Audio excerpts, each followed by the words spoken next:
Game 4 of the NBA Finals is tonight at 9 o'clock on ABC. I will have a special preview. We have 4 divisions in Major League Baseball that are actually going to be closer than expected. And the IndyCar Series is at Road America, and the NASCAR Cup Series is at Sears Point out in Sonoma, California. I will have all of that today, and I will give you my reaction to Joe Madden being fired as manager of the Los Angeles Angels. And we will start the show. And welcome to the Scott Manning YouTube Sports Weekend Kickoff. It's a new show with a new attitude. And we will start the show right after this.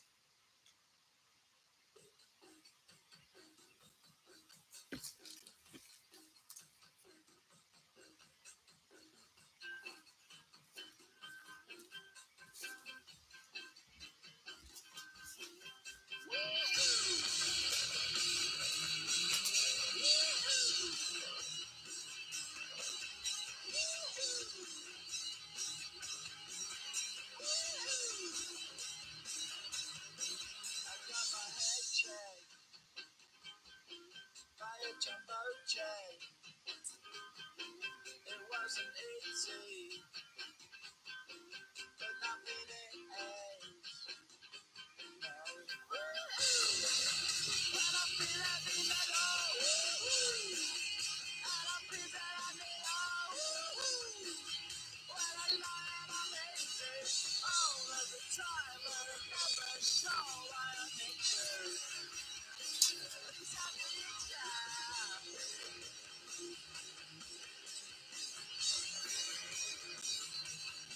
I got my head down when I was young. It's not my problem.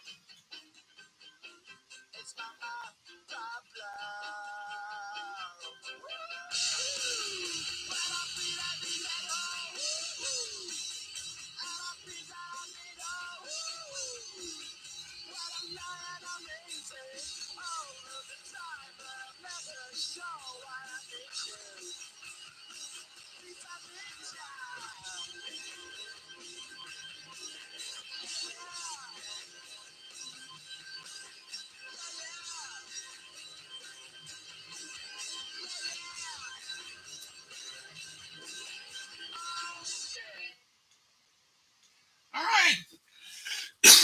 All right, that was a song 2 by the music group Blur. I hope you guys enjoyed that. But let's get into the show. We've got a lot to talk about here in about the next half hour. Game 4 of the NBA Finals is tonight at 9 o'clock on ABC. But let's go back to Wednesday night in Game 3. There's a lot of things we got to cover. The Celtics won that game 116-100. Jason Tatum, 26.6 rebounds, 9 assists. He had a huge night in Game 3. Jaylen Brown, the highest point scorer for the Boston Celtics that night, 27 points, 9 rebounds, 5 assists. And Marcus Smart, 24.7 rebounds, 5 assists. Those 3 guys right there for the Celtics, they were combined 26 of 56 from the field for the game. And that was a huge, huge momentum swinger. For the Golden State Warriors, Steph Curry, I feel bad for him. Not. 31 points, 4 rebounds, 2 assists, 2 steals. Excuse my hatred towards Golden State from those times they played Cleveland. Klay Thompson, 25 points, 3 rebounds, 3 assists, 1 steal, 1 block. Another one that makes me want to gag. And Andrew Wiggins, 18.7 rebounds, 2 assists, 2 steals, 2 blocks. Golden State was a combined 26 of 55 for the game in Game 3. You think the numbers were close? Not really. Think about this. The largest lead for the Boston Celtics in Game 3 was 18. Golden State, just 2. The Golden State Warriors were only 8 for 23 in the first quarter of the game. And then in the fourth quarter, Golden State only got shut down to only 11 points. The Celtics dominated in the paint 52-26. Boston, they out-rebounded Golden State 47-31, and Golden State had 17 turnovers. if the Golden State Warriors want to get back into the series tonight, they got to play better. They need bigger numbers from Wiggins and Thompson. Steph Curry, 31 points in Game 3, didn't turn out to be enough at all. And another thing, they got to score more than 11 points in the fourth quarter. And they got to shoot they got to be perfect in the first quarter. Those two quarters right there, the first quarter and the fourth quarter, that killed Golden State in Game 3.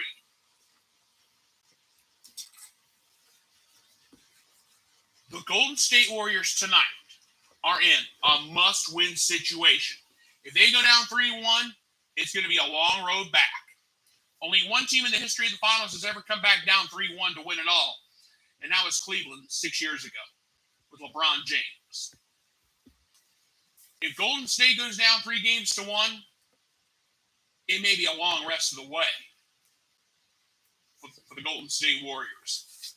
Boston, they did everything right in Game 3 at home. Despite the fact they tried to give it away. They honestly did. I'll give Steph Curry credit.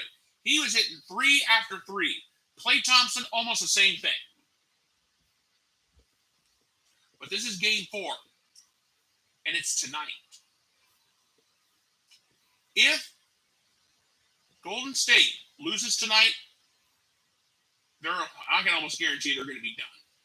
If Golden State wins tonight, we got a whole new series. This series will be tied 2 games apiece, and at least we'll be guaranteed a Game 6. But I'll tell you what I saw in Game 3 on Wednesday, if this is any indication, Golden State may be in trouble. That is why they're going to have Golden State's going to almost have to go to the wall, in my honest opinion. Now, I know a lot of people I know everybody out in the state of California is going to disagree with me, especially all the Golden State Warrior fans. But Golden State fans, listen to me. Your team is going to almost have to go to the wall tonight if they want to stay in the finals. If they get down 3-1, they're in a world of hurt. And that's all there is to it. I'm not going to sit here and I'm not going to stand here and say and just lie and make you feel better. I'm going to speak the truth. Golden State has to win Game 4 tonight. If Boston takes Game 4, we can almost get ready to spit shine that trophy with the Boston Celtics. That's all there is to it. The Celtics are that good. And it was proven in Game 3 on Wednesday night. All right. Let's move on. That is your NBA Finals version of the show. We got that out of the way. I'll give you my professional take on that. And I'll tell you this. Good luck to both teams. Good luck to both Boston and Golden State tonight in Game 4 of the Finals. I'm taking the Celtics. Excuse my allegiance towards the Celtics, or actually excuse my hatred towards the Golden State Warriors. All right, let's move on. Let's talk Major League Baseball. I've got 4 races in 4 divisions. In the 6 divisions, we got 4 divisions that are pretty close if you stop and think about it. The American League Central. I'm going to start with the American League Central, get that out of the way. The Minnesota Twins and the Cleveland Guardians. The Guardians are 3 games back of the Twins in the American League Central. The Twins lost to the Yankees last night 10-7.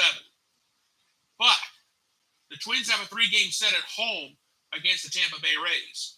How in the world are the Minnesota Twins in first place in the American League Central? Well, I can actually answer that for you. Luis Reyes. This guy's hitting .359 this season with an OBP of .447. But he's got great support in Byron Buxton. He may only be hitting .231, but he's got 15 home runs and 28 RBIs this season. And Jorge Polanco. He's hitting .238 with 7 home runs and 31 RBIs this season. Pretty impressive. Now, I know baseball is a team sport, but I'm highlighting the 3 big guns for the Twins in this in this segment. But what about the pitching? There has been some questions about the pitching this season for the Twins. Well, there is some bright spots. Starting pitcher Joe Ryan. He has a 5-2 record with a 2.28 ERA and 42 strikeouts to his credit. Relief pitcher Joe Smith.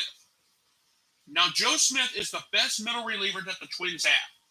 He has 10 holds this season with a 1-1 record to go with it and a 2.84 ERA. Emilio Pagan, one of the best closers that Minnesota has in the business.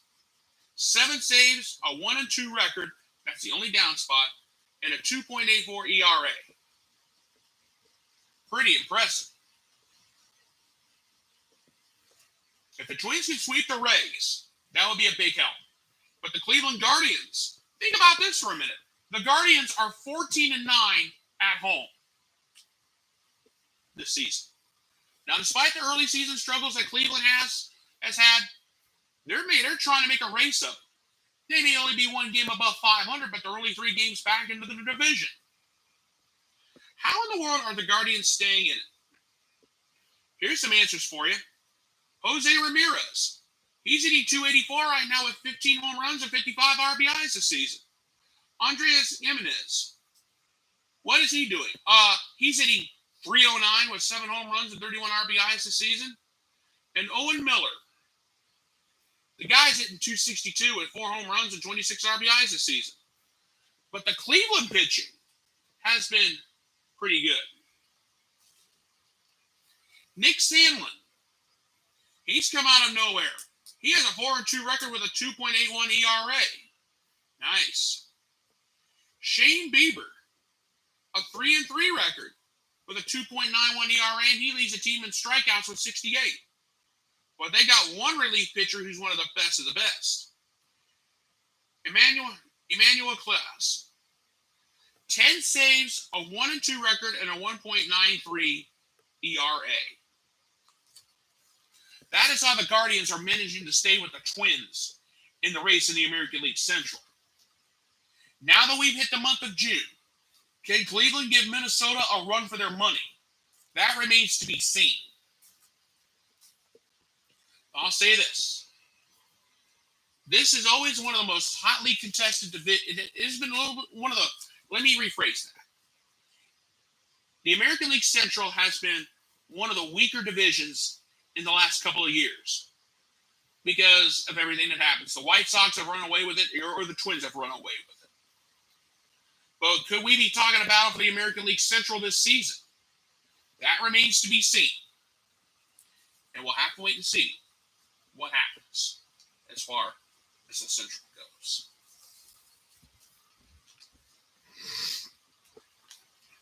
Now, that's the one division of the American League I want to talk about. Now, let's talk about the National League. I'm talking the entire National League. NL East, NL Central, NL West. The National League East. The New York Mets have a 6.5 game lead over the Atlanta Braves. But here's a downside for the Mets. They lost. The San Diego Padres took 2 of 3 from the Mets. And the Atlanta Braves, they've got an 8-game winning streak. Now, what in the world is going on with the Mets? Well, here's some answers for you. Jeff McNeil, one of the best hitters that the Mets have. Now, he may only have 3 home runs and 28 RBIs, but he's hitting .314. Keep that in mind. Brandon Nimmo. He's hitting .263 with an on-base percentage of .368. That's another thing to keep in mind. And of course, you got to include my two favorite hometown pals, or should I say, my old pals, old friends. Pete Alonso. He's hitting .282, 16 home runs and 54 RBIs. Very nice. And Francisco Lindor. Oh, purple hair Frankie. I gave him a new. I just came up with that nickname just a second ago. It has got a nice ring to it. Purple hair Frankie. He's hitting .250, 9 home runs, 45 RBIs. The former the former Cleveland guy, is really helping out the Mets in every which way possible. The Mets are still 6.5 games up in the National League East. But what about the pitching? I got another former Cleveland guy I'm going to mention, Carlos Carrasco. He has a 7-1 record this season with a 3.52 ERA and 61 strikeouts to his credit. Another starting pitcher I want to mention, Chris Bassett. He leads the team in strikeouts with 74, but I got a couple of issues with Bassett. He has a 4-4 record with a 4.35 ERA. Bassett, you've got to get that ERA down, and you got to get some more wins. You can't be pitching 500 ball and expect the Mets to stay in contention. It doesn't work that way, man. I'm not trying to down you. I'm just giving you the truth. But the Mets have two excellent relief pitchers. Relief pitcher Drew Smith. The man knows he's one of the best middle relievers that the Mets have. 12 holds this season with a 2.45 ERA. And Edwin Diaz. I would love to have him as a closer on my team. 11 saves this season, a 2-1 record to go with it, and a 2.38 ERA. That is how the Mets are still in first place in the National League East. But the Atlanta Braves, I'm going to talk about them for a minute. They're on an 8-game hot streak. They've won 8 games in a row. The Mets have lost the last 2. But I'm going to tell you this. Nobody in New York is panicking just yet. And that's the truth. But as far as the Braves go, I got a big guy for you. Dansby Swanson. He's hitting .278 with 6 home runs, 27 RBIs. Get a few more home runs and get a few more wins. The Braves are back in it.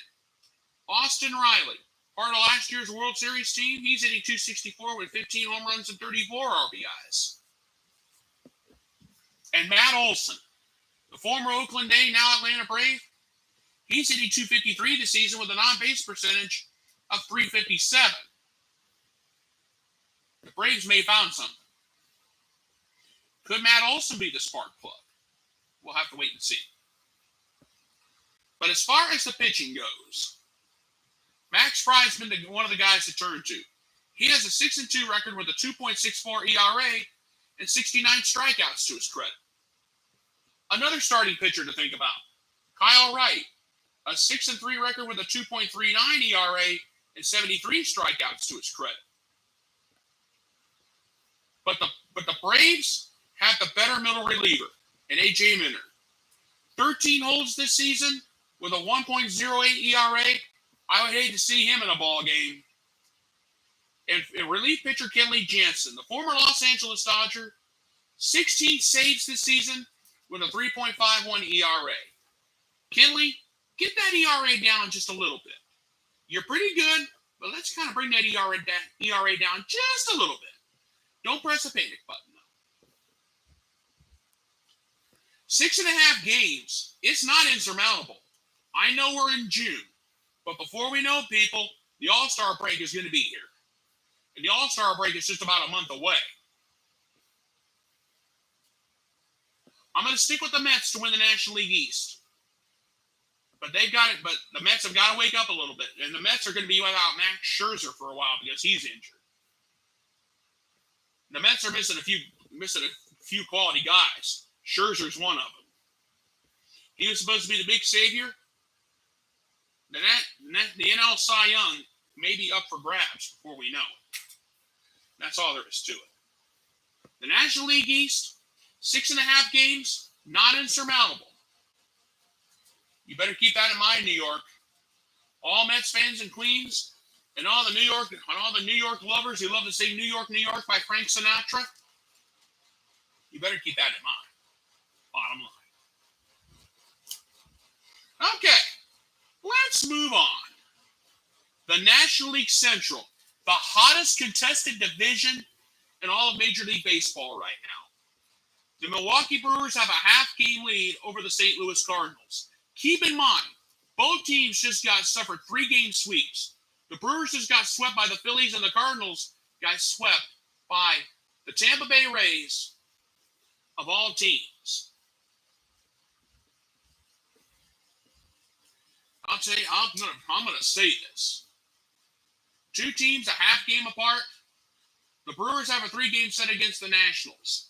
The Cardinals have a 3-game set against the Reds this weekend. So, if the Cardinals want to jump over the Brewers, they're going to have to do it. No doubt about it. If they want to jump over them, they got to get a sweep of the Reds. I hope the Brewers run into some more bad luck. But man, here's the thing about the Brewers.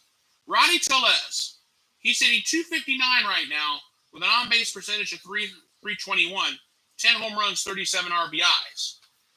He's really the only spark plug that the Brewers have offensively. But they got Hunter Renfroe, too. He's hitting .260 with 10 home runs and 20 RBIs. The Brewers have got to wake up offensively. But what about the pitching for the Brewers? Starting pitcher Eric Lauer, he has a 5-1 record with a 2.38 ERA and 65 strikeouts to his credit. Corbin Burns, another one. He has a 3-4 record with a 2.48 ERA, but he does have 92 strikeouts to his credit. Corbin, you got to pitch above 500. You got to get at least a couple of wins to get it back above 500 to help your team, man. That's all there is to it. But the Brewers do have a couple of good relievers. Devin Williams, the best middle reliever that the Brewers have. 13 holds. He's even got 4 saves with a 2.86 ERA to go with it. And, of course, the best closer in the business. We saw him on ESPN against the Phillies when Bryce Harper went absolutely ape crazy over Angel Hernandez's strike zone. He has 18 saves with a 0.98 ERA. Very, very impressive. Now, what about the St. Louis Cardinals? The Cardinals. Paul Goldschmidt. Last month, he was named the National League Player of the Month. He got that award courtesy of him hitting .404 last month. Very, very nice. But old Goldie has a .338 batting average with an on-base percentage of .420. 12 home runs, 47 RBIs. But he has some excellent support from Nolan Arenado. He's hitting .273 with 10 home runs and 39 RBIs this season. But what about the pitching for the Cardinals? Adam Wainwright. He may only have a 5-4 record, but he has a 2.73 ERA, and 48 strikeouts to his credit. The Wainer has got to get a few more wins under his belt before he can really say he can make some noise. Miles Mikolas. He has 60 strikeouts to his credit. He leads the team, but he has a 4-4 record with a 2.93 ERA. Miles, let's get a few more wins for you, man. Can't pitch 500 ball, especially for a team like the Cardinals. But what about the bullpen for the St. Louis Cardinals? The best 2 in the business? Genesis Cabrera, one of the best middle relievers that the St. Louis Cardinals have right now. He has 7 holds this season with a 3-1 record to go with it, and a 2.16 ERA. Very nice. And then you got Giovanni Gallegos, 8 saves, 1 hold, and a 3.32 ERA. Giovanni, bring the ERA down just a little bit, and you're gonna make some noise. ERA is just a little bit high for the bullpen. Let's bring it down. The National League Central is always hotly contested. The Cardinals are only a half game back. Think back to last weekend. The Brewers were hanging on. They had a 3-game lead. Then they lose 3 of 4 from the San Diego Padres. Now this weekend, the Brewers face the Nationals while the Cardinals have the Reds. We could have a change in leadership in the National League Central. This division, no matter if it's only 2 teams or all teams, it's always hotly contested. and everybody knows why. This time, it's a battle of the beer cities. Miller Brewing being represented by the Milwaukee Brewers, and the delicious tasting Anheuser-Busch beer and Budweiser being represented by the city of St. Louis. And that's all there is to it. All right. Let's move on to the National League West. The Los Angeles Dodgers have a 2-game lead over the San Diego Padres. The Dodgers have a very important 3-game set against the San Francisco Giants. The San Diego Padres have a 3-game set against the Colorado Rockies this weekend. But let's think about the Dodgers first, since they're leading the division. Trey Turner, Mr. Hothead, as in Mr. Red Hot bat. I shouldn't sound like that. Trey Turner, he's hitting .302 right now with 7 home runs, 46 RBIs. You think he's the only support that he has? But no. Mookie Betts, he's hitting .289 right now with 16 home runs and 39 RBIs. And Gavin Lux, the guy's hitting .290 right now with an on-base percentage of .373. Very nice. Those are the 3 hot bats that the Dodgers have right now. But when you look at the pitching, everybody's thinking Clayton Kershaw or Walker Buehler are going to be on this list. Not this time. But here who is on the list this time. Starting pitcher Tyler Anderson. He's 7-0 this season, people, with a 3.07 ERA and 55 strikeouts to go to his credit. Another starting pitcher, 7-0. Tony Gonsolin. He's 7-0 with a 1.58 ERA and 54 strikeouts to his credit. And, of course, you got the bullpen for the Dodgers that's always been questionable. I shouldn't sound like that, I'm sorry. But Daniel Hudson, 5 saves, 7 holds, a 2.66 ERA. Hudson, the ERA is about right. But it wouldn't hurt to bring it down just a tad. And the best closer that the Dodgers have, Craig Kimbrell. 11 saves, but an ERA of 4. Craig, bring the ERA down. If you have your ERA at 4, that's not very good. You may have 11 saves, but you've got to bring that ERA down, man. I'm not going to lie. As for the San Diego Padres, it's been Manny Machado. He's hitting .329 with an on-base percentage of .401. He's hit with 9 home runs, 36 RBIs to his credit. But he does have support. Eric Hosmer, he's hitting a respectable .294, 4 home runs, 25 RBIs. Look, he's always a tough guy. You never want to face him. And Jake Cronworth, he may be only hitting .226, but he does have 6 home runs and 33 RBIs to his credit. The bats for the Padres are going to be red hot too. Keep that in mind. But the pitching for the Padres has been excellent. Joe Musgrove, he has a 6-0 record with a 1.64 ERA and 64 strikeouts to his credit. Sean Manaea, he may only have a 3-3 record with a 3.52 ERA, but he does have 71 strikeouts to his credit. But I want to talk about the bullpen. Luis Garcia, especially.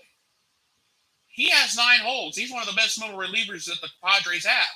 He's also got a 4-2 record to go with it and a 2.53 ERA. And the best closer that the Padres have, Taylor Rogers. 18 saves and an ERA of 3. Taylor, let's bring your ERA down just a little bit. When you're going to be a closer, I'd like to see your ERA under 3, if all possible. That's just the way I am. And that's the truth of the matter. Now, that is your baseball look ahead for today's show. Now let's move on to the sport of motor racing. The NTT IndyCar Series is at Road America. is at the Road America Sports Car Course in beautiful Elkhart Lake, Wisconsin. It's going to be 50 laps, 200 miles around the 4-mile giant Road America circuit. Will Power won the final IndyCar race on Belle Isle in Detroit last weekend. Can Will Power follow up his win with a win up at Road America? We shall see.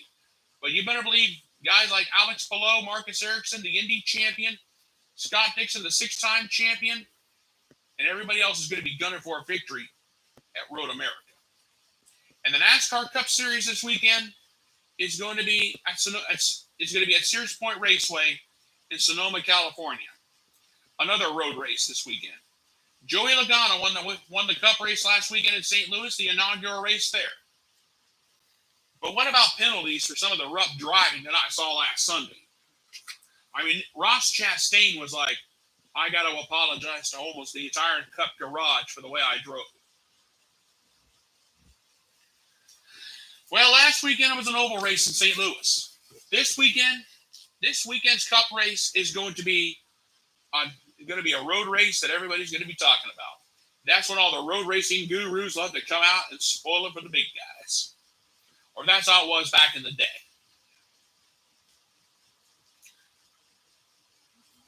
This is going to be a fun weekend out in Wisconsin and out in California, especially.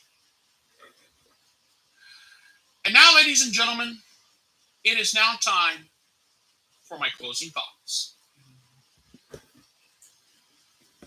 As all of you know, Joe Madden was fired as manager of the Los Angeles Angels after the Angels went on a 14-game losing streak, falling behind in the American League West. This was an Angels team that actually had the West dominated early in the season. Then all of a sudden, the Angels just went stone cold. Now, last night, the Angels got a win over the Red Sox, breaking the losing streak. Joe Madden has been fired. Who could be a possible replacement? We don't know. But the Angels need to really find a spark plug now. They've got to get that spark plug back.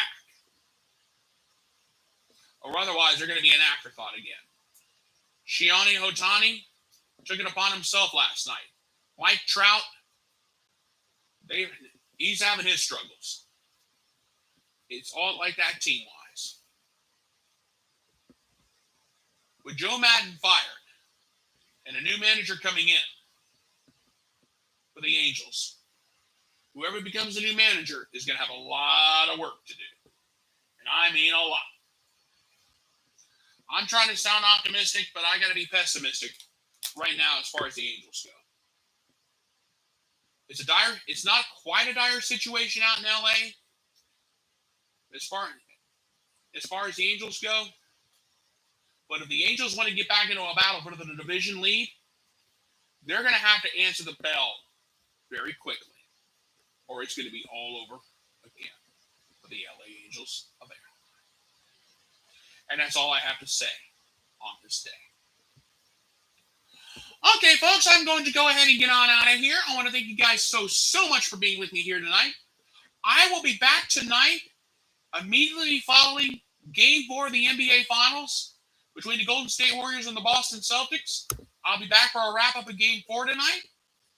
And I want to thank you guys so much for taking the time with me here on this day. And my show will be on the other Facebook feeds, I promise you. Thank you guys so much for being with me. I will be back here Sunday night at 11:30 Eastern Time for the Scott Manning YouTube Sports Machine. I will do a wrap-up of the baseball weekend. Game 5 of the finals is going to be on Sunday. And I'll get you ready and I will do a complete wrap-up of the sports weekend in sports with a new attitude. And that's all there is to it. You guys have a great day. Thank you so much for being with me, and God bless. Goodbye, everybody, and I thank you.